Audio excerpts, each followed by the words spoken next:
দেখেছি এই স্বাধীন সার্বভৌমত্ব বাংলাদেশে 54 বছর রাষ্ট্র ক্ষমতায় ছিল, কেউ কি এসে বলছে আমাদের সমস্ত আইন কানুন চলবে, আমাদের দেশ চালানোর পলিসি চলবে কোরআনের মাধ্যমে? কেউ কি বলেছে ভাই? কথা বলেন না, কেউ বলতে পেরেছে? বরং আমরা দেখেছি গত 17 বছর যারা দেশ চালিয়েছে তারা বলেছে ধর্ম বলতে কিছু নাই, সংবিধান হবে ধর্ম নিরপেক্ষ। কথা বলেন ঠিক কিনা? তারা দেশ চালিয়েছে ধর্ম নিরপেক্ষবাদ এই থিওরি দিয়ে, যে ধর্ম যার যার, উৎসব সবার, বা উৎসব যার যার, ধর্ম সবার, এই স্লোগান দিয়ে। আমার প্রিয় ভাইয়েরা, এখন আবার আমরা শুনছি যারা আগামী দিন পার্লামেন্টে যাওয়ার স্বপ্ন দেখছে তাদের বড় বড় মুরব্বীদের কাছ থেকে আমরা কথা শুনি যে আমরা শরিয়া আইনে বিশ্বাসী নয়। আমরা বলতে চাই, আমার প্রিয় তৌহিদি জনতা সবাই ভালোভাবে খেয়াল করেন, এই দুনিয়ার জমিনে যদি শান্তি প্রতিষ্ঠা করতে চায়, শান্তি প্রতিষ্ঠিত হওয়া লাগে, তাহলে শুধুমাত্র শরিয়া আইনই তা সম্ভব। কথা বলেন ঠিক কিনা? এর বাহিরে বিকল্প নাই, যেটা দেখিয়ে গিয়েছেন মুহাম্মদুর রাসূলুল্লাহ সাল্লাল্লাহু আলাইহি ওয়াসাল্লাম। আল্লাহ রাব্বুল আলামিন যুগে যুগে মানুষদেরকে হেদায়েতের পথে আনার জন্য, সঠিক পথে আনার জন্য, সঠিক পথ বাতলিয়ে দেওয়ার জন্য, সঠিক গন্তব্য, যেই গন্তব্য ইহকালে শান্তি দিবে, পরকালে মুক্তি দিবে, সেই গন্তব্যকে চিনানোর জন্য যুগে যুগে আল্লাহ রাব্বুল আলামিন নবী ও রাসূল প্রেরণ করেছেন। জোরে বলি সুবহানাল্লাহ। আল্লাহ রাব্বুল আলামিন আমাকে আপনাকে কত ভালোবাসেন, কত মায়া করেন, কত দয়া করেন।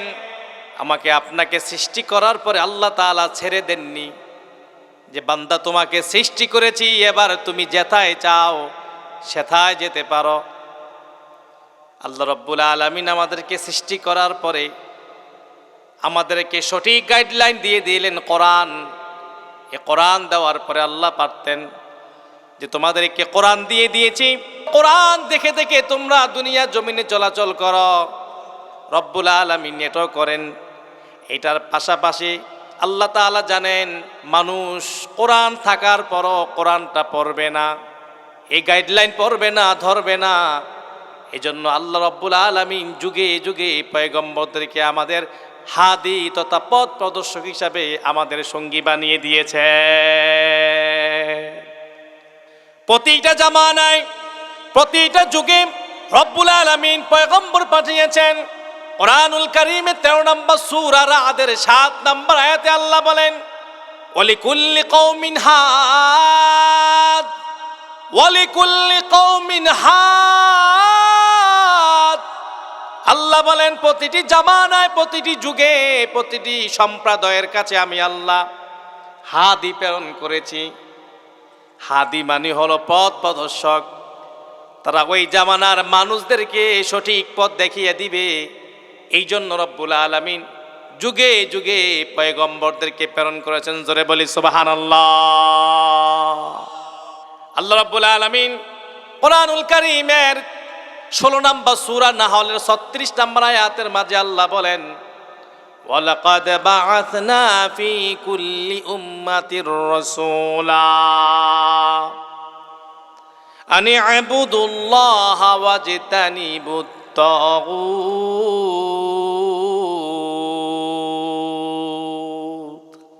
আল্লাহ বলেন, ওয়ালাকাদ বাআসনা ফি কুল্লি উম্মাতির রাসূলা,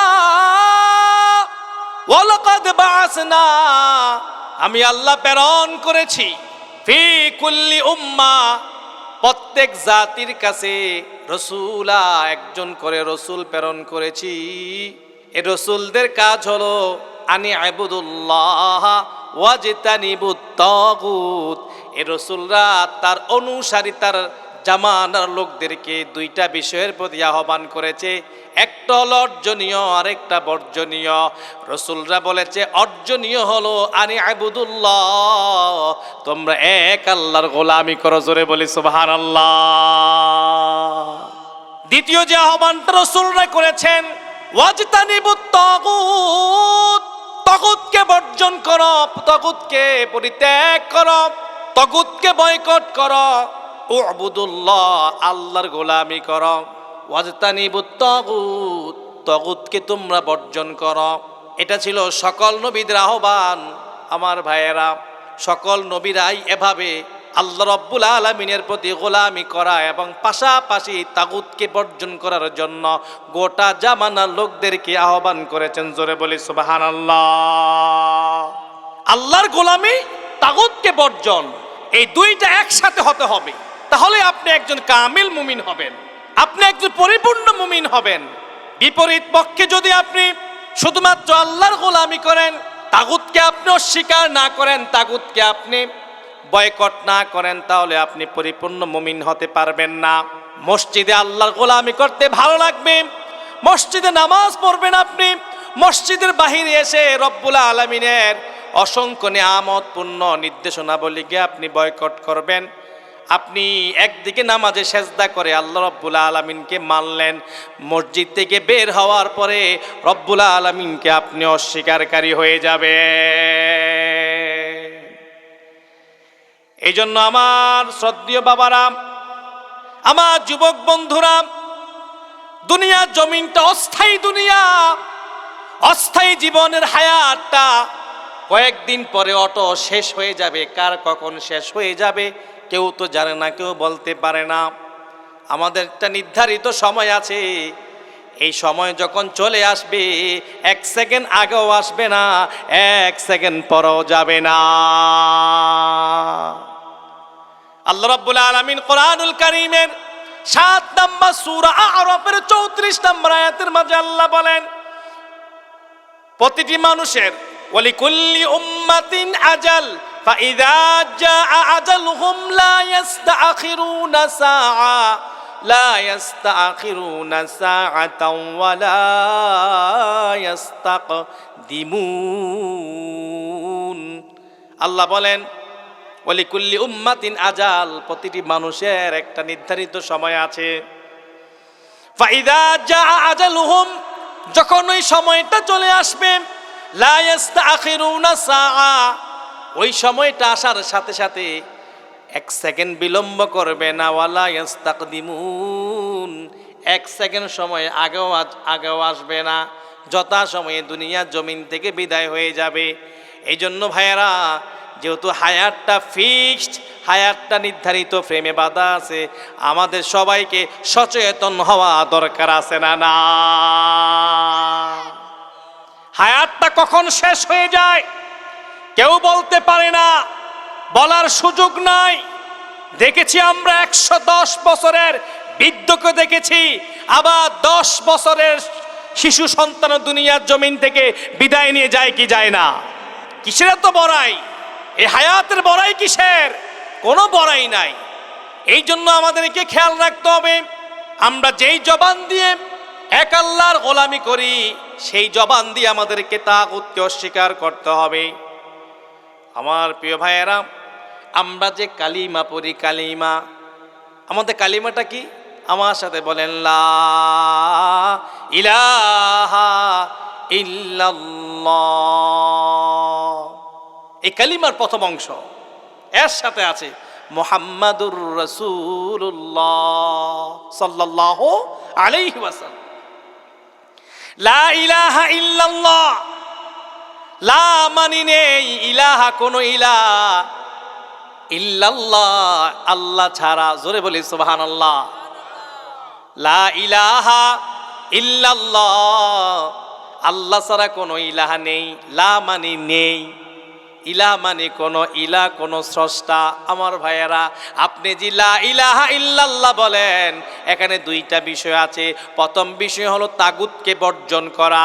লা ইলাহা, কোনো ইলাহা নেই, কোনো ইলাহা নেই, কোনো আইনদাতা নেই, কোনো বিধানদাতা নেই, কোনো স্রষ্টা নেই, কোনো হুকুমদাতা নেই, কোনো নিরাপত্তা দানকারী নেই।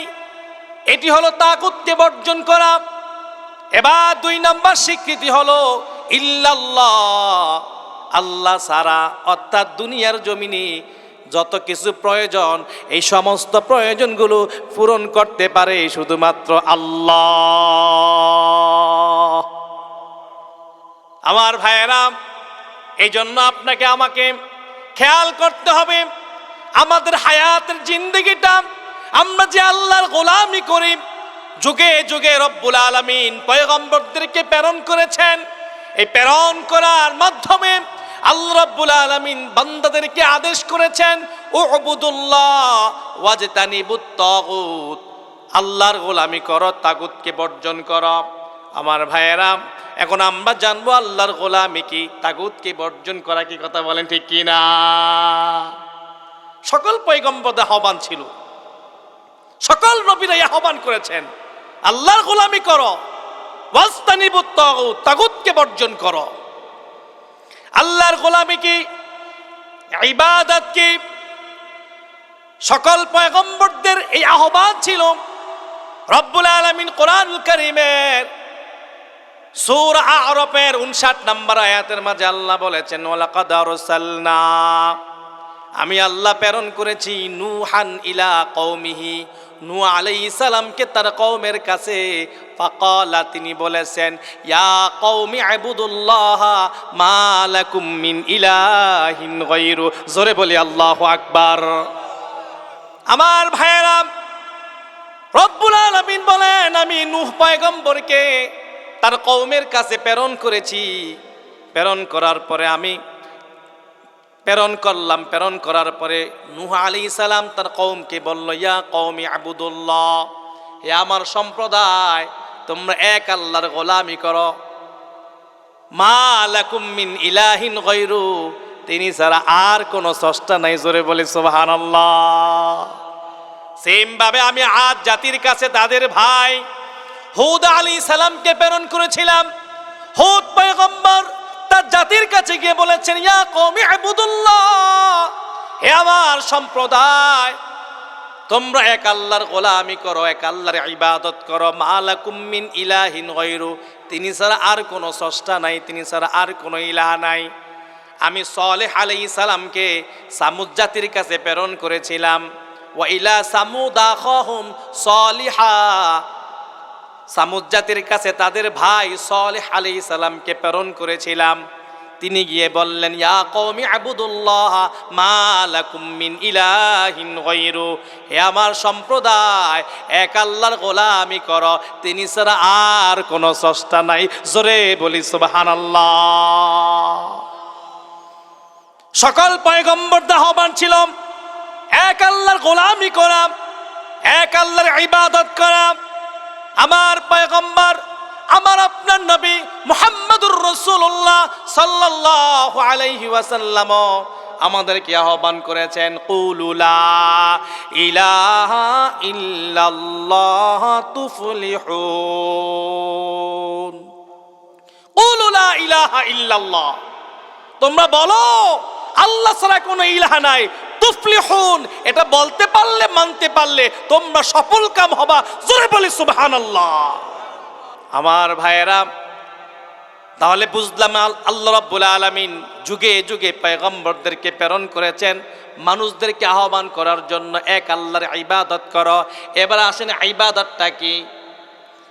আমরা স্বাভাবিকভাবে ইবাদত বলতে বুঝি নামাজ, রোজা, হজ, যাকাত, এগুলোকে ইবাদত বলে, তাই না ভাই? আমরা এগুলোকে ইবাদত বলি। হ্যাঁ, এগুলো ইবাদত, তবে ইবাদতের একটা অংশ। এগুলো ইবাদতের একটা অংশ, শুধু এগুলো ইবাদত নয়। ইবাদত শব্দটি এর মাঝে খাস নয়, নির্ধারিত নয়, এর বাহিরও ইবাদত আছে না নাই? এবার শুনে ইবাদত কি জিনিস। আল ইবাদাতু হিয়া ইসমুন জামিউন লিকুল্লি মা ইউহিব্বুহু ওয়া ইয়ারদাহু মিনাল আকওয়ালি ওয়াল আ'মালি যাহিরাতি ওয়াল বাতিনা। ইবাদত হলো যেই কাজ করলে রব্বুল আলামিন বান্দার উপর খুশি হয়, বান্দার উপর সন্তুষ্ট হয়। বান্দার কথা হোক, কাজ হোক, ওই কথা এবং কাজ প্রকাশ্যে হোক অথবা গোপনে হোক, এক কথায় বলা যায় যে কাজ এবং কথার মাঝে রব্বুল আলামিন খুশি হন এবং পছন্দ করেন, সেই কাজটাই হলো ইবাদত। তাহলে ইবাদতটা কি? ইবাদত হলো আমি আপনি যে কাজ করি, সেই কাজ যদি আল্লাহ রাব্বুল আলামিনের সন্তুষ্টির জন্য হয়, আল্লাহ রাব্বুল আলামিনের খুশির জন্য হয়, তাহলে সেটাই শুধুমাত্র হবে ইবাদত। জোরে বলি সুবহানাল্লাহ। এবার বলেন ভাইয়েরা আমার, আমরা নামাজ পড়ি কার সন্তুষ্টির জন্য? আর একটু জোরে বলেন, কার সন্তুষ্টির জন্য? আমরা রোজা রাখি কার সন্তুষ্টির জন্য? আমরা হজ করি কার জন্য? আমরা যাকাত দেই কার জন্য? আমরা দুনিয়ার জমিনে মিথ্যা কথা বলি কার জন্য? আল্লাহর জন্য। এটা নিজের জন্য, তাই না? গুড, মাশাআল্লাহ, এটা নিজের জন্য। আমার ভাইয়েরা, এভাবে আপনি আপনার জিন্দেগি যতগুলো কাজ আছে, আপনার জিন্দেগি যতগুলো কাজ আছে, প্রতিটি কাজ ইবাদতের মধ্যে আপনি অন্তর্ভুক্ত করবেন। একজন আলেম বলেছেন, মুমিন বান্দা, মুসলমান বান্দা, মুসলমানের সন্তান সকাল বেলায় ঘুম থেকে ওঠার পর থেকে রাতের বেলা ঘুমানো পর্যন্ত যতগুলো কাজ করে, প্রতিটি কাজ সে ইবাদতের মধ্যে রূপান্তরিত করতে পারে যদি শুধুমাত্র একটু খেয়াল করে চলে। কথা বলেন ঠিক কিনা? আপনি সকালবেলা ঘুম থেকে উঠলেন, ওঠার পরে আপনি মসজিদে গেলেন কার সন্তুষ্টির জন্য? মসজিদ থেকে বের হয়ে আপনি ক্ষেতের কাছে গেলেন কার সন্তুষ্টির জন্য? আপনি ক্ষেতের কাছে গিয়ে কোনো প্রকার দুর্নীতি করবেন না, কারো ক্ষেতের আইল ভাঙবেন না, মানুষকে ঠকাবেন না। এভাবে সহি নিয়ত করে আল্লাহ দেখছেন অনুভূতি নিয়ে আপনি কাজ শুরু করলেন, বিসমিল্লাহ বলে কাজ শুরু করলেন, কোনো মানুষের ক্ষতি করলেন না। দুপুরে বাসায় আসলেন, বাসায় এসে পরিবারের সবার সাথে সুন্দরভাবে কথা বললেন। আপনি মসজিদে আসলেন, যোহর নামাজ পড়লেন, বাসায় গিয়ে বিবির সাথে ভালো কথা বললেন, ভালো ব্যবহার করলেন, খাবার খেলেন, একটু রেস্ট নিলেন। বিকেলবেলা আসর নামাজ পড়ে আপনি দোকানে গেলেন, বন্ধু বান্ধব পাড়া প্রতিবেশী সবার সাথে আপনি ভালো আচরণ করলেন, কেউ আপনি খারাপ বলে না, সবার সাথে চমৎকার কথা বললেন। মাগরিবের আজান হয়ে গেল, মাগরিব নামাজ পড়লেন, মাগরিব নামাজ পড়ার পরে আপনার ব্যক্তিগত কাজ করলেন, কাউকে ঠকাইলেন না, মিথ্যা কথা বললেন না, চগলগুড়ি করলেন না। এশার নামাজ হলো, এশার নামাজ পরে বাসায় গিয়ে খাবার দাবার খেয়ে সবার সাথে সুন্দর খুশগল্প করে ছোট বাচ্চাদের খবর নিলেন, বড়দের খবর নিলেন, সন্তানদের খবর নিলেন, দিনের বেলা কে কত ওয়াক্ত নামাজ পড়েছে খোঁজ খবর নেওয়ার পরে আপনি ঘুমিয়ে গেলেন। বলেন তো ভাই, সকাল থেকে রাত পর্যন্ত পুরো সময়টা আপনার ইবাদতের মধ্যে গণ্য হয়েছে কিনা? আমার প্রিয় এলাকাবাসী, আমার সম্মানিত ভাইয়েরা, পদ্মার আলের মা বোনেরা, বিনয়ের সাথে বলে যায়, ইবাদত একটা বিষয় ভালোভাবে খেয়াল করেন, ওই বিষয়টাই হবে ইবাদত, যেই বিষয়টা আপনি শুধুমাত্র আল্লাহ রব্বুল আলামিনের সন্তুষ্টির জন্য করেন। এবার আসেন ভাই, একটু আমরা বিপরীত পক্ষে যাই। আল্লাহ যে বান্দা সকালবেলায় মসজিদে প্রবেশ করল, মসজিদে প্রবেশ করার পরে যখন সে সামনের কাতারে গেল, দেখলো তার পাশে তার চাচতো ভাই বসে আছে। এবার তার চাচতো ভাই তার থেকে একটু গরিব হওয়ার কারণে সে নাক ছিটকাইলো, না তার পাশে বসবো না, নাক ছিটকে সে অন্য পাশে বসলো। বলেন তো ভাই, এই কাজটা কি সে ভালো করছে না খারাপ করছে? এটা কি আল্লাহ সন্তুষ্টির জন্য করছে নাকি নিজের মন মতো করছে? আমার ভাইয়েরা, এবার সে মসজিদ থেকে বের হলো, ক্ষেতের কাছে গেল, ক্ষেত কামারের কাছে। এবার গিয়ে সে তার নিজের ক্ষেতের যে আইল বা ডেঙ্গা আছে এইটাকে সে কোবানো শুরু করলো। কোবাইতে কোবাইতে মাঝে মাঝে অন্যের আইল চলে যায়, সেও সেটা খেয়াল করে না। এমন লোক সমাজে আছে না নাই? এই কাজটা সে আল্লাহ সন্তুষ্টির জন্য করছে না নিজের জন্য করছে? এটা তার জন্য ইবাদত নয়। আমার ভাইয়েরা, এভাবে যদি আমি বলতে থাকি সারা রাত পার হয়ে যাবে, আমাদের জীবনে হিস্ট্রিগুলো সামনে চলে আসবে। আমি আপনাদেরকে সংক্ষিপ্ত সময়ের মাঝে বোঝাতে চাইলাম, ইবাদত হলো যেই কাজটা করলে আল্লাহ খুশি হবেন, যেই কাজটা আল্লাহর জন্য করা হয় সেটা হলো ইবাদত। আমার ভাইয়েরা, এবার একটু ভালোভাবে খেয়াল করেন, কেন রব্বুল আলামিন, কেন বারে এলাহি আমাকে আপনাকে সৃষ্টি করলেন? একটু খেয়াল করেন। আল্লাহ রাব্বুল আলামিন কোরআনুল কারীমের 51 নম্বর সূরা জারিয়াতে 56 নম্বর আয়াতের মাঝে বলেন, ওয়ামা খালাকাতুল জিন্না ওয়াল ইনসা ইল্লা লিয়াবুদুন। জোরে বলি আল্লাহু আকবার, আর জোরে বলি আল্লাহু আকবার। আমার ভাইয়েরা, রব্বুল আলামিন কোরআনুল কারীম 51 নম্বর সূরা জারিয়াতের 56 নম্বর আয়াতের মাঝে আল্লাহ বলেন, ওয়ামা খলাকতুল জিন্না ওয়াল ইনসা ইল্লা লিয়াবুদুন। ও পৃথিবীর মুসলমান শোনো, ও মতলববাসী শোনেন, আল্লাহ বলেন আপনাকে এবং জিনকে আল্লাহ বানাইছে শুধুমাত্র ইবাদত করার জন্য। জোরে বলি সুবহানাল্লাহ। আল্লাহ রাব্বুল আলামিন আপনাকে আর আমাকে শুধু সৃষ্টি করেছেন তার ইবাদত করার জন্য। তার মানে বোঝা গেল 24টা ঘন্টা আমরা কার গোলামি করব? আল্লাহর গোলামি মানে হলো যেই কাজটা শুধুমাত্র কার জন্য করা হয়। বলেন তো ভাই, যদি আমরা বুঝতে পারি আমার রব আমাকে সৃষ্টি করেছেন শুধু তার গোলামি করার জন্য, শুধু তার ইবাদত করার জন্য, আর ইবাদত হলো ওই কাজ যেই কাজটা শুধু আল্লাহর জন্য করা হয়, তাহলে বলেন তো যে মিথ্যা কথা বলে তার মাথায় যদি থাকে হায় রে আমাকে আমার রব সৃষ্টি করেছেন, সৃষ্টির উদ্দেশ্য হলো তার গোলামি করা, আর গোলামি হলো তার জন্য কাজ করা, মিথ্যা কথা কি আল্লাহর জন্য হয়? কথা বলে মিথ্যা কথা কি আল্লাহর জন্য হয়?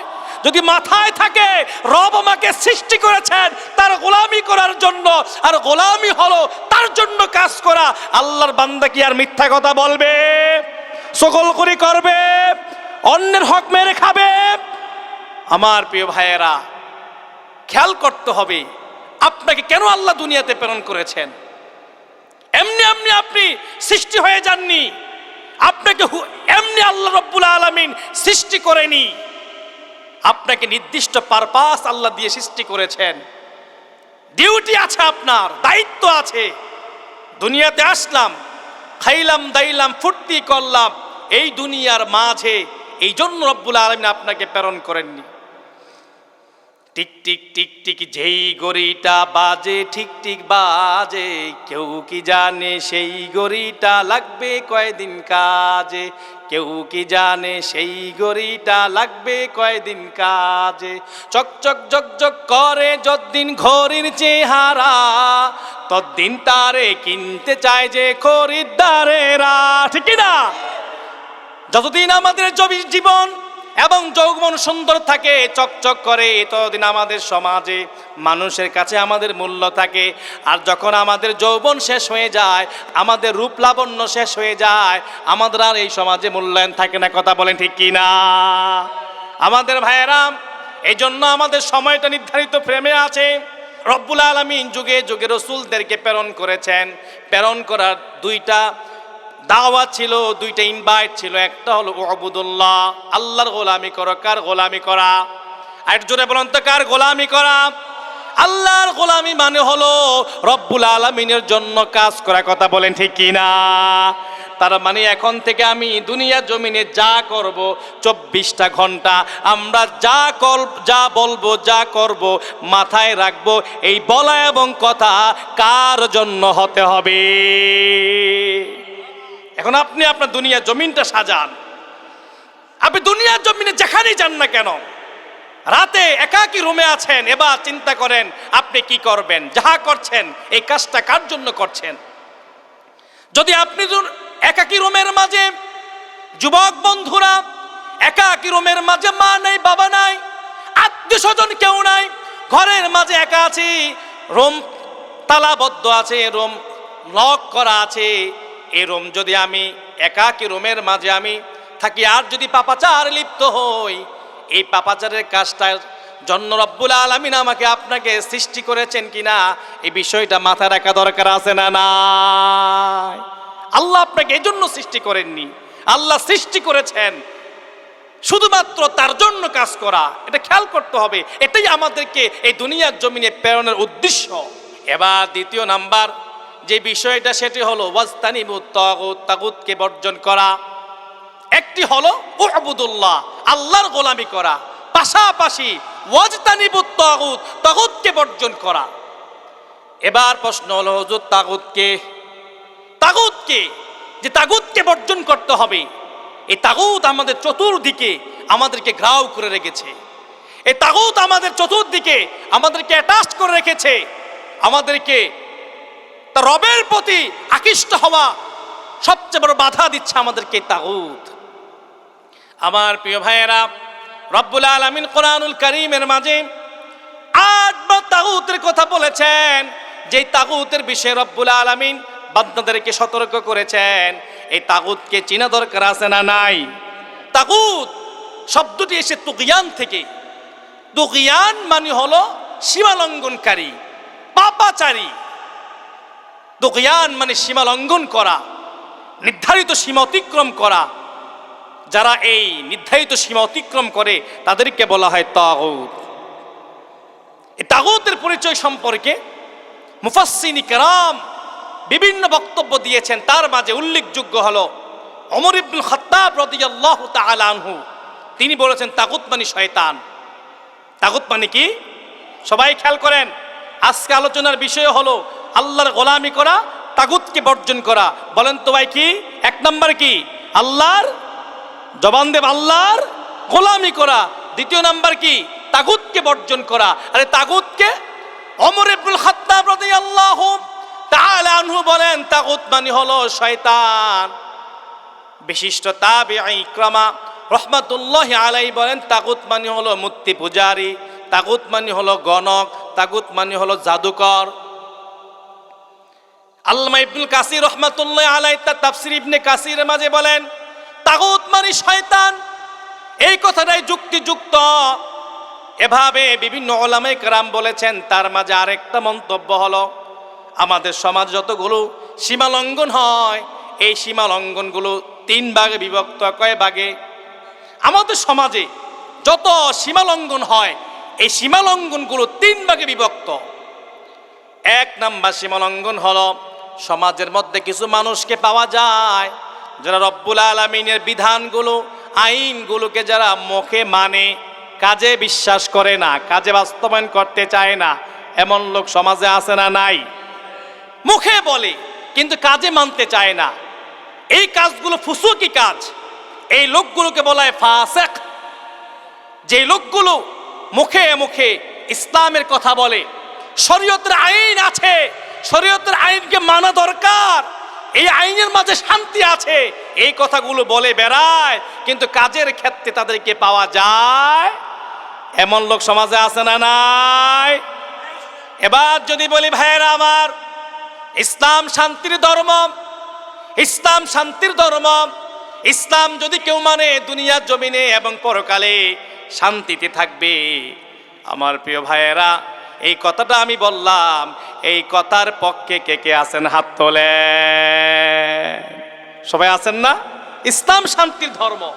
ইসলাম যদি কেউ মানে, ইসলাম যদি কেউ মানে তাহলে দুনিয়াও শান্তি, পরকালেও কি শান্তি। এই কথা কি সবাই আমরা একমত কিনা? কথা বলে একমত কিনা? আমার ভাইয়েরা, এবার আমরা একমত হয়ে গেলাম। এবার যখন আমরা বলবো তাহলে চলেন আমরা ইসলাম যেহেতু শান্তির ধর্ম, ইসলাম যদি কেউ মানে দুনিয়ার জমিনে শান্তিতে থাকবে, দুনিয়ার জমিনে শান্তিতে থাকতে পারলে পরকালও তার জন্য ইসলাম শান্তির ব্যবস্থা করবে। এবার তাহলে আসেন সবাই মিলে ঐক্যবদ্ধ হয়ে ইসলামকে আমরা সংসদ ভবনে পাঠিয়ে দেই।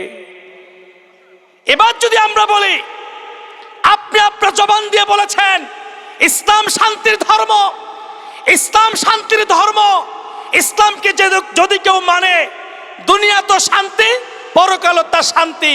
তাহলে আমার প্রিয় ভাইয়েরা, চলেন আমরা সবাই মিলে একাকার হয়ে ইসলাম তথা আল কোরআনকে সংসদে আমরা পাঠিয়ে দেই। ওখান থেকে, সংসদ থেকে আল্লাহ রাব্বুল আলামিন যে বিধানগুলো দিয়েছেন, প্রতিটি বিধান আমাদের এক একটা আইন হিসাবে সংবিধান হয়ে যাবে। আমার প্রিয় ভাইয়েরা, তাহলে ইসলাম শান্তি ধর্ম হবে কি হবে না? বলেন তো ভাই, যদি এই আহ্বান রাখি, এই আহ্বান রাখলে লোক সংখ্যা বেশি পাওয়া যাবে না কম পাওয়া যাবে? বেশি পাওয়া যাবে না কম? খুঁজে পাওয়া যাবে না। তখন বিভিন্ন ট্যাগ দেওয়া হবে, তখন বিভিন্নভাবে বিভিন্ন কথা বলা হবে। হুজুর মনে হয় ওই দলের লোক, বুঝেন নাই ভাই? হুজুর মনে হয় ওই দলের লোক, এই জন্য চাই কোরআনকে সংসদে পাঠাইতে। আমার প্রিয় ভাইয়েরা, আমাদের সমাজের চিত্র এরকমই। আমরা মুখে মুখে ইসলামকে ভালোবাসি, মুখে মুখে কোরআনকে ভালোবাসি। আল্লাহ রাব্বুল আলামিনের জমিন যার জমিন তার আইন দিয়ে চলবে, এটাই তো স্বাভাবিক। কথা বলেন ঠিক কি না? আপনার জমিনে যদি অন্য কেউকে মাতব্বরি করে আপনি কি মানবেন? কথা বলেন না কেন, মানবেন? আপনি যদি না মানতে পারেন, এই জমিনটা কার? আর জোরে বলেন জমিনটা কার? আর একটু জোরে বলেন জমিনটা কার? আল্লাহ রাব্বুল আলামিনের জমিন। তাহলে এই জমিন যার, আইন চলবে কার? রব্বুল আলামিন আইন কি এখন চলে? কথা বলেন না কেন? আল্লাহ রাব্বুল আলামিন আইন কি এখন চলে? যদি চলতো বলেন তো ভাই, আপনাদের এই মতলব থানার মাঝে সুদের ব্যবসা আছে না নাই? আছে। তাহলে আল্লাহ রাব্বুল আলামিন বলেছেন কোরআনুল কারীমের মাঝে, লা তাকুলুর রিবা, খবরদার সুদ খেও না। তাহলে কোথায় আইন আছে? সুদও আছে, রব্বুল আলামিনের আইনও আছে, তবে আইন সংসদে নাই, এই আইন আছে কোরআনের পাতায় পাতায়। কথা বলেন ঠিক কি না? আমার প্রিয় ভাইয়েরা, আপনি একটু আগে বলেছেন ইসলাম মানে শান্তি। ইসলাম যে মানবে সে দুনিয়াতেও শান্তি থাকবে, পরকালও শান্তিতে। তাহলে এবার চলুন, সুদের যে আয়াতটা রব্বুল আলামিন দিয়েছেন শান্তির জন্য, যেই সুদের আয়াত যদি আমরা মানি, সুদকে আল্লাহ হারাম করেছেন, তাহলে সেই সুদের আয়াত মানলে দুনিয়া আমাদের শান্তি হবে, পরকাল আমাদের শান্তি হবে। তাহলে যেই শান্তির জন্য আপনি মুখে স্বীকৃতি করেছেন, তবে সেই শান্তিকে শান্তির জায়গায় নেওয়া আমাদের দরকার আছে না নাই? আমার প্রিয় ভাইয়েরা, এই জন্য ভালোভাবে একটু খেয়াল করেন, আমাদের সমাজে 3 ক্যাটাগরি মানুষ আছে যারা মুখে মুখে ইসলামকে ভালোবাসে, কাজে বাস্তবায়ন করতে চায় না। আমার প্রিয় ভাইয়েরা, শুধুমাত্র আমি সুদের বিষয় বললাম, হাজার হাজার বিধান আছে যে বিধানগুলো আমরা মুখে বলি হ্যাঁ এটা করা দরকার। দেখবেন মা বোনদেরকে বলবেন বেপরদা যায়ও না, বেপরদা গেলে নিজের ক্ষতি, পরিবারের ক্ষতি, বংশের ক্ষতি, যায়ও না। বলে হ ঠিক, এটাই ঠিক, যাওয়া ঠিক না, কিন্তু আবার যায়। কথা বলেন ঠিক কি না? মুখে কয় হা, কাজে বাস্তবায়ন করতে চায় না। কিন্তু ভাইয়েরা আমার, ও পদ্মা আলে মা বোনেরা, একটি বিনয়ের সাথে একটি কথা বলে যায়। আপনারা সবাই দেখেছেন গত 2 দিনের ঘটনা, বাংলাদেশের একজন দামাল যুবক, যুবকদের আইকন ওসমান হাদি দুনিয়ার জমিন থেকে বিদায় নিয়েছে কিনা? ভাইয়েরা আমার, আমি আপনাদের মা বোনদের উদ্দেশ্যে বলতে চাই, বাসায় গিয়ে বলবেন, যে সকল মা বোনরা শুনছেন ভালোভাবে খেয়াল করেন, শহীদ ওসমান হাদি দুনিয়ার জমিন থেকে বিদায় নিয়েছে। 9 মাসের একটা বাচ্চা সহকারে তার স্ত্রী বিধবা হয়ে গেল। কিন্তু গত 3-4 দিন বা গত 12 তারিখ থেকে এই পর্যন্ত প্রায় 8 দিন হয়ে গেল, একটা বারের জন্য তার স্ত্রীকে মিডিয়ায় দেখা যায় না। কি আশ্চর্য বিষয়! গতকাল যখন সিঙ্গাপুর থেকে লাশ আসলো, সিঙ্গাপুর থেকে লাশ আসার পরে যখন একটা হসপিটালের ফ্রিজে তার লাশটা রাখা হলো, ওই সময় পরিবারের সদস্যরা গিয়েছে, স্ত্রীও গিয়েছে। স্ত্রী ঢোকার সময় আহ্বান রাখছে ক্যামেরাগুলো বন্ধ করেন। যখন লাশ দেখার পরে আবার বের হচ্ছে, তখনও ক্যামেরা বন্ধ করা লেগেছে। এটার নাম হলো শরিয়ত। ও আমার মতলবের মা বোনেরা, আমি আপনাদেরকে বিনয়ের সাথে বলি, শুধু পর্দা করা দরকার। পর্দা করলে নারী সেফটির মধ্যে থাকে, পর্দা করলে সম্মান বেড়ে যায়। এ কথা শুধু মুখে নয়, এখন থেকে আমাদেরকে কাজে বাস্তবায়ন করতে হবে। কথা বলেন ঠিক কি না? যদি করতে পারি তাহলে হবে পরিপূর্ণ মুমিন, আর করতে না পারলে মুখে বলবো কাজে করব না, এটা হলো ফাসিকি। কথা বলেন ঠিক কি না? আমার প্রিয় ভাইয়েরা, আমাদের সমাজে সীমালঙ্ঘন 3 ক্যাটাগরির। একটা হলো ফাসিকি, মুখে বলবে কাজে বাস্তবায়ন করবে না। দ্বিতীয় নাম্বার হলো মুখেও স্বীকার করবে না, কাজও করবে না, সেটা হলো কুফুরি। সেটা কি? কিছু মানুষ আছে আল্লাহকে মানে না, মুখেও মানে না, কাজও মানে না, নামাজও বিশ্বাসও করে না, নামাজও পড়ে না। এমন লোক সমাজে আছে না নাই? এমন লোক সমাজে আছে। এই কাজগুলোকে বলা হয় অস্বীকার বা কুফুরি। আমার প্রিয় ভাইয়েরা, যারা কুফুরি করে তারা হলো কাফের। তারা কি? 3 নাম্বার হলো এমন কিছু মানুষ আছে যারা রব্বুল আলামিনের বিধানগুলোকে মানতে চায় না, নিজে মানে না, নিজে করে না, আমার প্রিয় ভাইয়েরা, নিজে যে মানে না করে না, এই কাজগুলো জাতির কাঁধে চাপিয়ে দিতে চায়, এটার নাম হলো তাগুতি কাজ। এটার নাম হলো তাগুতি কাজ। নিজে বিশ্বাস করে না, নিজে মানে না, নিজের না মানার বিষয়টাকে আমার প্রিয় ভাইয়েরা জাতির কাঁধের মাঝে, অন্যের কাঁধের মাঝে চাপিয়ে দিতে চায়, এই কাজটার নাম হলো তাগুতি কাজ। তারা হলো তাগুত। আল্লাহ রাব্বুল আলামিন 16 নম্বর সূরা নাহলে 36 নম্বর আয়াতের মাঝে ওয়াজতানিবুত তাগুত, এই তাগুতি লোকদের কাছ থেকে নিজের সম্পর্ক ছিন্ন করার কথা বলেছেন। জোরে বলি সুবহানাল্লাহ। আমার ভাইয়েরা, এই কাজটা বড় জঘন্য। যারা কাফের, যারা কুফরি করে, নিজে মানে না, নিজে বিশ্বাস করে না, নিজে মানে না, নিজের মধ্যে সীমাবদ্ধ, অন্যের উপর স্টাফ করে না, অন্যকে ফোর্স দেয় না। কিন্তু তাগুত যারা, তারা বড় ভয়ঙ্কর। নিজেরা মানে না, নিজেরা মানতে চায় না, আবার না মানার বিষয়টা যে মানে তাকে বাধ্য করে না মানার জন্য, এটা বড় ভয়ঙ্কর। কথা বলেন ঠিক কিনা? এটা বড় ভয়ঙ্কর। এই 3 ক্যাটাগরি মানুষ আমাদের সমাজে আছে, আমাদের সমাজে আছে। আমার প্রিয় ভাইয়েরা, 3 নম্বর যে ক্যাটাগরি, এই ক্যাটাগরিটা সাধারণ পাবলিকের তুলনায় যাদের হাতে পাওয়ার থাকে, যাদের হাতে ক্ষমতা থাকে, তাদের মাধ্যমে বেশি হয়। কথা বলেন ঠিক কি না? ভালোভাবে খেয়াল করেন, তাদের মাধ্যমে এই কাজটা বেশি হয়, যে নিজে বিশ্বাস করি না, নিজে মানি না, নিজের না বিশ্বাস করা, না মানার বিষয়টা জাতির কাঁধের মধ্যে চাপিয়ে দেওয়া, এটা আপনি আমি পারবো না, আমি মতলববাসী পারবো না, এটা পারবে যারা পাওয়ারফুল মানুষ, তারা পারবে। কথা বলেন ঠিক কি না? মাঝে মাঝে বলে না, আমাদের বিভিন্ন নেতা নেত্রীরা বলে যে আমাদের উপরে চাপ আছে। কথা বলেন ঠিক কি না? এই কাজটা শরীয়ত বিরোধী, এই কাজটা শরীয়ত বিরোধী, তারপরে বলা হয় এটা করতে হবে। কেন করতে হবে? উপর থেকে নির্দেশ। আমার প্রিয় ভাইয়েরা, অত সুস্পষ্ট নির্দেশনা আছে শরীয়তের, এই কাজটা করা যাবে না। যেমন দেখেন, ভালোভাবে খেয়াল করেন, আল্লাহর হাবিব সাল্লাল্লাহু আলাইহি ওয়াসাল্লাম বলেছেন, যেই ঘরের মধ্যে কোনো প্রাণী বা ছবি, কোনো প্রাণী বা কোনো যার প্রাণ আছে, কোনো মানুষ বা প্রাণীর ছবি যেই করে ঝুলানো থাকে বা দেখা যায়, সেই রহমতের ফেরেশতা প্রবেশ করে না। এটা সুস্পষ্ট হাদিস। কিন্তু আমরা বলেন তো ভাই, গত 17 বছর বিভিন্ন প্রতিষ্ঠানে, বিভিন্ন সরকারি আদালতে, বিভিন্ন মাদ্রাসায় আমরা আমাদের মাথার উপরে, আমাদের শিক্ষকদের মাথার উপরে, আমাদের সুপার এবং আমাদের প্রিন্সিপাল হুজুরদের মাথার উপরে 2টা ছবি রাখা আমাদের লাগছে কি লাগে নাই? লাগছে কি না? আমার প্রিয় ভাইরা, সুস্পষ্ট শরীয়তের বিধান এখন তাদের কাছে ভালো লাগে, তাদের কাছে ভালো লাগে।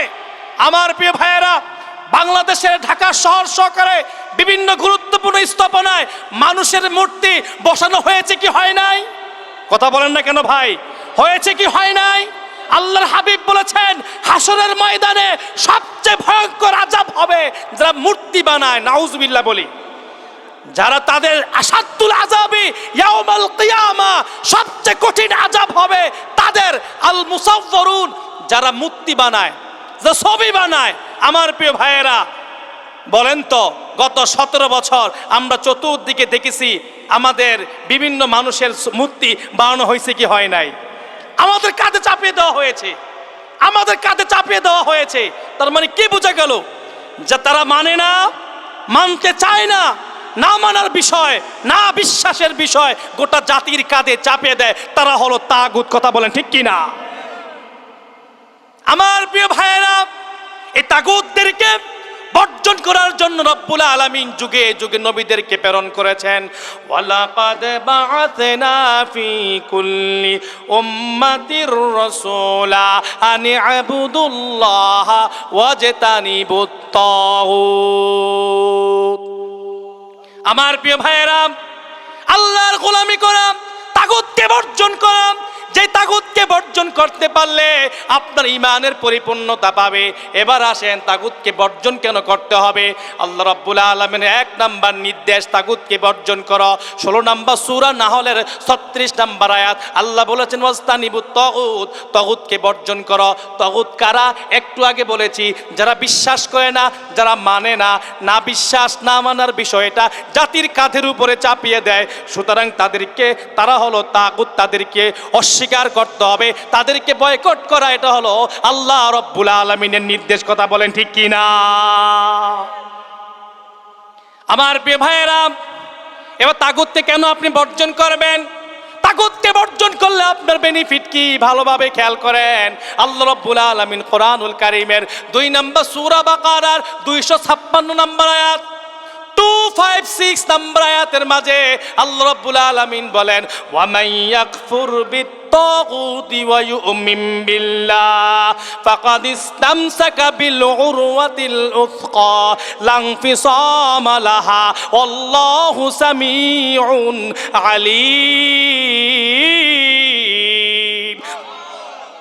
আমার ভাইয়েরা, রব্বুল আলামিন বলছেন দুনিয়াবাসী শুনো, তোমরা যারা তাগুতকে অস্বীকার করবা, তাগুতকে যারা অস্বীকার করবা, ওয়ামাইয়াকফুর বিত-তাগুত, তোমরা যারা গুলির মুখে হলো তাকিয়ে হলো তাগুতকে তোমরা যারা অস্বীকার করবা, ওয়ায়ুমিন বিল্লাহ, তাগুতকে অস্বীকার করবা, ঈমানের উপরে টিকে থাকবা। এবার শোনো তোমাদের কি হবে। আল্লাহ বলছেন ফাকাদ ইসতামসাকা বিল উরওয়াতিল উসকা, তার এমন একটা রশি ধরবে লা ইনফিসামা লাহা, যে রশি কখনো ছিঁড়বে না। জোরে বলি সুবহানাল্লাহ। আল্লাহ বলছেন ওমাই ইয়াকফুর বিত-তাগুত, তাগুতকে যারা অস্বীকার করবে, ওয়া ইউমিন বিল্লাহ, আল্লাহর প্রতি ঈমান আনবে, ফাকাদ ইসতামসাকা বিল উরওয়াতিল উসকা, এমন একটা রশিকে তারা ধরতে পেরেছে লা ইনফিসামা লাহা, সেই রশি কখনো ছিঁড়ে যাবে না। কথা বলেন ঠিক কি না? আমার প্রিয় ভাইয়েরা, ঈমানকে মজবুত করে বুকের সাহস রেখে যদি আপনি ঈমানের উপর টিকে থাকতে পারেন, বিশ্বাস করেন আপনাকে ধ্বংস করা যাবে না, যাবে না, যাবে না। কথা বলেন ঠিক কি না? যেমনটা পায় নাই শহীদ ওসমান হাদিকে হত্যা করে, তারা মনে করেছিল শহীদ ওসমান হাদিকে হত্যা করে তাকে নিঃশেষ করে দেওয়া হবে, কিন্তু না, ওসমান হাদি দেশের জন্য কাজ করেছে, ইসলামের জন্য কাজ করেছে। এই জন্য এক হাদির মৃত্যুতে লক্ষ হাদির পয়দা হয়েছে। কথা বলে ঠিক কিনা? আজ গত 2 দিন পর্যন্ত গোটা বাংলাদেশ নয়, গোটা পৃথিবীর মুসলমানদের হৃদয়ের মাঝে একটাই নাম, সেটা হলো ওসমান হাদি। কথা বলেন ঠিক কিনা?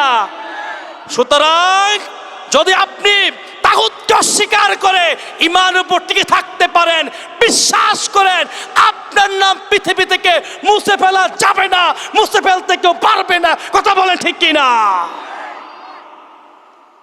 তারা চেয়েছিল কোরআনের পাখি আল্লামা দেলওয়ার হোসেন সাঈদী রহমাতুল্লাহি আলাইহিকে বন্দী করে, তাকে বন্দী করো, তার জবান বন্ধ করে দাও। তারা মনে করেছিল আল্লামা সাঈদী রহমাতুল্লাহি আলাইহিকে ঘরে বন্দী করে প্রায় 11 বছর কারাগারে রেখে সর্বশেষ মেডিকেল কিলিং এর মাধ্যমে হত্যা করে তারা মনে করেছিল সাঈদীকে শেষ করতে পারলেই মনে হয় বাংলাদেশের ইসলাম বিলুপ্ত হয়ে যাবে, কিন্তু না, তাদের এই স্বপ্ন দুঃস্বপ্নে পরিণত হয়েছে। কথা বলেন ঠিক কিনা?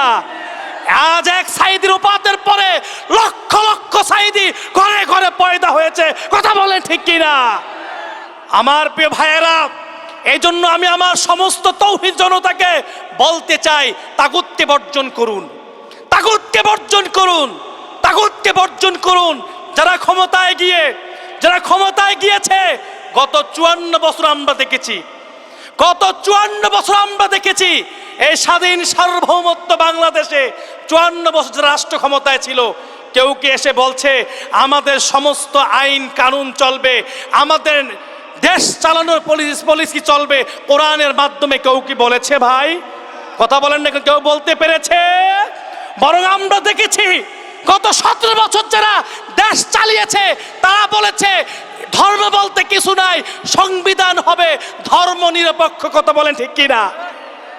তারা দেশ চালিয়েছে ধর্ম নিরপেক্ষবাদ এই থিওরি দিয়ে, যে ধর্ম যার যার, উৎসব সবার, বা উৎসব যার যার, ধর্ম সবার, এই স্লোগান দিয়ে। আমার প্রিয় ভাইয়েরা, এখন আবার আমরা শুনছি যারা আগামী দিন পার্লামেন্টে যাওয়ার স্বপ্ন দেখছে, তাদের বড় বড় মুরব্বীদের কাছ থেকে আমরা কথা শুনি যে আমরা শরিয়া আইনে বিশ্বাসী নয়। আমরা বলতে চাই, আমার প্রিয় তৌহিদি জনতা সবাই ভালোভাবে খেয়াল করেন, এই দুনিয়ার জমিনে যদি শান্তি প্রতিষ্ঠা করতে চায়, শান্তি প্রতিষ্ঠিত হওয়া লাগে, তাহলে শুধুমাত্র শরিয়া আইনই তা সম্ভব। কথা বলেন ঠিক কিনা? এর বাহিরে বিকল্প নাই, যেটা দেখিয়ে গিয়েছেন মুহাম্মদুর রাসূলুল্লাহ সাল্লাল্লাহু আলাইহি ওয়াসাল্লাম। শরিয়া আইন, কোরআনের আইন সবার প্রয়োজন আছে না নাই? আমার প্রিয় ভাইয়েরা, প্রিয় মতলববাসী, যদি শরিয়া আইন কায়েম হয়ে যায়, শুনে রাখেন, রব্বুল আলামিন কোরআনুল কারীমের মাঝে এমন চমৎকার চমৎকার আইন দিয়েছে, যে আইনগুলো যদি সংসদ ভবন থেকে পাশ হয়ে যায়, আপনি আওয়ামী লীগ করেন, আপনি বিএনপি করেন, আপনি জামাত ইসলামী করেন, আপনি ইসলামী আন্দোলন করেন, কোনো টেনশনে পড়বেন না। আপনি আপনার মেয়েকে নিয়ে যদি আইন কায়েম হয়ে যায়, রব্বুল আলামিন 24 নম্বর সূরা নূর 1 নম্বর আয়াতে বলেছেন, যারা ব্যভিচার করবে, ব্যভিচার পুরুষ এবং নারী যদি বিবাহিত হয়, তাদের শাস্তি হলো রজম মেরে দুনিয়ার জমিন থেকে বিদায় করে দেওয়া। আর যদি যারা ব্যভিচার জিনা করবে, তারা যদি অবিবাহিত হয়, 100 বেত্রাঘাত মারা হবে। শুধুমাত্র একটা আইন যদি বাংলাদেশের পার্লামেন্টে আগামী 2026 সালের 12 ফেব্রুয়ারির ইলেকশনে যদি সবাই মিলে একাকার হয়ে আল্লাহর কোরআনকে যদি সংবিধান হিসাবে বাংলাদেশের পার্লামেন্টে পাঠাতে পারেন, যদি একটা আইন কায়েম হয়ে যায়, আপনার কোরআনে যে আয়াতটা আছে 24 নম্বর সূরা নূরের 1 নম্বর আয়াত, আমার প্রিয় ভাইয়েরা, তাহলে কে আওয়ামী লীগ, কে বিএনপি, কে জাতীয় পার্টি, কে জামাত ইসলামী, কে ইসলামী আন্দোলন, তার কন্যাকে নিয়ে আর টেনশন করা লাগবে না। কথা বলেন ঠিক কিনা? কোরআন তো বলে দিয়েছে, আপনার মেয়ে রাস্তা দিয়ে হেঁটে যাবে, কোনো যুবক যদি তাকে ইফটিজিং করে, অথবা কোনো যুবক যদি তাকে ধর্ষণ করে, কোরআন আইন কায়েম হয়ে যাবে। কোরআন বলছে, দেখবে যুবকটা ধর্ষণ করেছে, ধর্ষণ করার পরে তাকে ধরা হবে। যদি সে বিবাহিত হয়, এবার আল্লাহ বলছে, খবরদার, ধর্ষণের বিচারটা একা একা করা যাবে না, গোপনে গোপনে করা যাবে না, অ্যানাউন্স করা হবে। গোটা মতলবে উপজেলা অফিসারের নিয়ন্ত্রণে অ্যানাউন্স করা হবে। আগামী পরশুদিন নারায়ণপুর স্কুল মাঠে বিশাল আয় সমাবেশ হবে। সমাবেশে এই ধর্ষকের বিচার হবে। বিচার হলো রজম বা পাথর মেরে দুনিয়া থেকে বিদায় করে দেওয়া।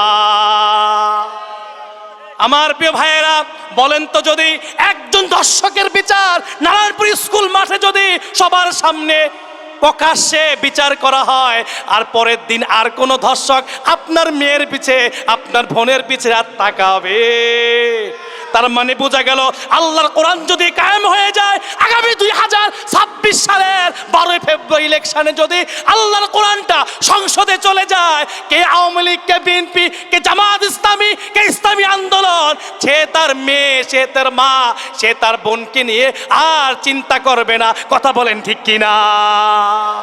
তার মানে বোঝা গেল, ইসলাম সবার জন্য শান্তিপূর্ণ। কথা বলেন ঠিক কিনা? আমার প্রিয় ভাইয়েরা, তাহলে তাগুতকে বর্জন করা আমাদের সময়ের দাবি কিনে? কথা বলেন। আমরা ওই সরকার চাই, আমরা ওই নেতা চাই, যেই নেতা আমাদের নেতৃত্বে আসবে, এসে এই মানুষের জন্য কাজ করবে। কথা বলেন ঠিক কিনা? আমার নেতা ভাইয়েরা, নেতৃত্বে স্থানীয় ভাইয়েরা, শুনে রাখেন, যদি আপনি দেশের জন্য কাজ করেন, ইসলামের জন্য কাজ করেন, আপনার সময় বৃথা যাবে না, আপনার রক্ত বৃথা যাবে না, আপনার ঘাম বৃথা যাবে না। যেই ঘামটা শহীদ উসমান হাদির জন্য বৃথা যায় নাই। অল্প মাত্র 32 বছরের যুবক দেশের জন্য কাজ করেছে। আমি দেখেছি, যেহেতু ঢাকায় থাকি, সে প্রায় প্রত্যেকটি রাজনৈতিক দলের নেতাকর্মীর জন্য মাঝে মাঝে বকাঝকা করেছে। যখনই দেখছে তারা ভারত প্রেমী, যেই দল ভারত প্রেমী, তাকেই সে সতর্ক করেছে, খবরদার, এই দেশ আমার। 1971 সালে হাজারো লক্ষ যুবকের এবং শহীদদের রক্তের বিনিময়ে আমরা স্বাধীনতা পেয়েছি। এই দেশটা আমার, এই দেশটা পরিচালনা করব আমরা সবাই। কথা বলেন ঠিক কিনা? আমরা দেখেছি গত 54 বছর আমাদেরকে আমাদের প্রতিবেশী রাষ্ট্র প্রতিবেশী হিসাবে নয়, আমাদেরকে শাসক হিসাবে আমাদেরকে পরিচালিত করেছে। কথা বলেন ঠিক কিনা?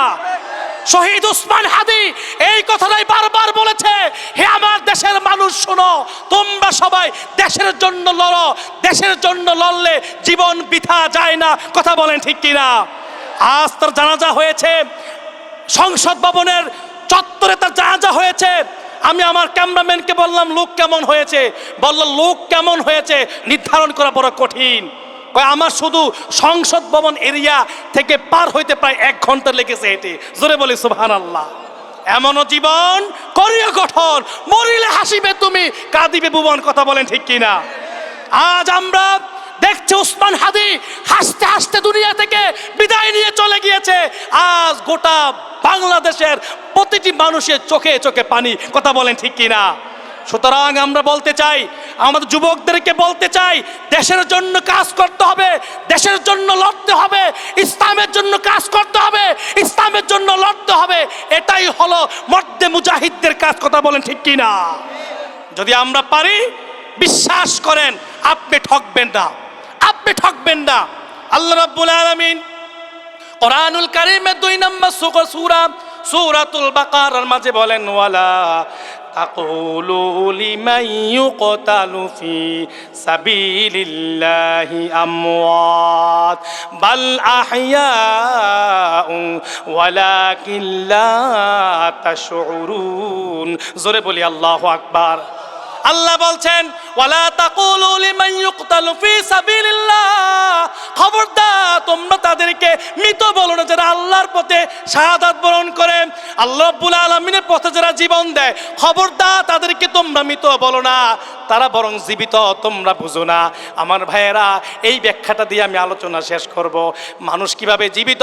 যারা আল্লাহর পথে শাহাদাত বরণ করে, আল্লাহর পথে শহীদ হয়ে যায়, দেশমাতৃকার জন্য যারা শাহাদাত বরণ করে, তারা কিভাবে মৃত হওয়ার পরও জীবিত। এবার দেখেন, আজ থেকে প্রায় 1500 বছর পূর্বে হযরতে খাব্বাব রাদিয়াল্লাহু তাআলা আনহু, হযরতে খুবাইব রাদিয়াল্লাহু তাআলা আনহু, সুমাইয়া রাদিয়াল্লাহু তাআলা আনহা, আম্মার ইবনে ইয়াসির, যে সকল সাহাবায়ে কেরাম রাদিয়াল্লাহু তাআলা আনহুরা জীবন দিয়ে চলে গিয়েছেন। এখন যদি আমাদের মাঝে তাদের জীবনী আলোচনা হয়, ঈমান বাড়ে না কমে? কথা বলেন, ঈমান বাড়ে না কমে? আজ থেকে 1500 বছর পূর্বে যারা শাহাদাত বরণ করেছেন তাদের আলোচনা হলে আমাদের ইমানের জৌলুস বেড়ে যায়, আমাদের ইমানের শক্তি বেড়ে যায়। মনে হয় আমরা এখনই জিহাদের ময়দানে ঝাঁপিয়ে পড়ি। কথা বলেন ঠিক কিনা? তাহলে বলেন তো, একজন মানুষকে চাঙ্গা করার জন্য, একজন মানুষকে চাঙ্গা করার জন্য তার সামনে আরেকজন জীবিত মানুষের প্রয়োজন আছে না নাই? আমি আপনাদেরকে আলোচনা করছি, আপনারা উজ্জীবিত হচ্ছেন।